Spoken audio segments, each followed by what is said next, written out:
ಲಿಂಗದಳ್ಳಿಯಲ್ಲಿ ಉಮಾಪತಿ ಅಣ್ಣವ್ರ ಮನೆ ಹತ್ರ ತೋಟದಲ್ಲಿ ಎಳ್ನೀರೆಲ್ಲ ಕುಡಿದು ಕಾಯೆಲ್ಲ ತೊಗೊಂಡಿದ್ದಾದಮೇಲೆ ನಾನು ಲಿಂಗದಳ್ಳಿಯಿಂದ ಬಸ್ ಹತ್ತಿ ತರೀಕೆರೆ ಕಡೆ ಹೊರಟೆ.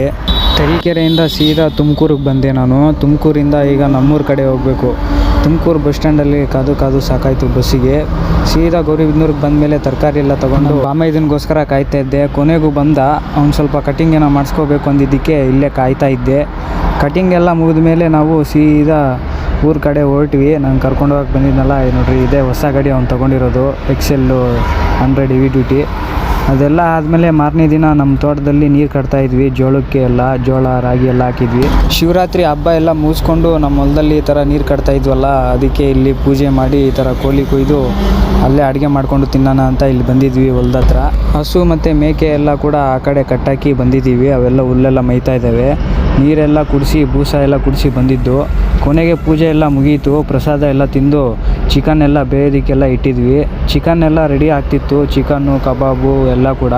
ಮನೆಗೆ ಬಂದರೆ ಎಲ್ಲ ಕೆಲಸನೂ ಮಾಡಬೇಕು. ಅದು ಮಾಡೋಕ್ಕಾಗಲ್ಲ ಇದು ಮಾಡೋಕ್ಕಾಗಲ್ಲ ಅಂದರೆ ಏನು ಕೆಲಸಗಳಾಗಲ್ಲ.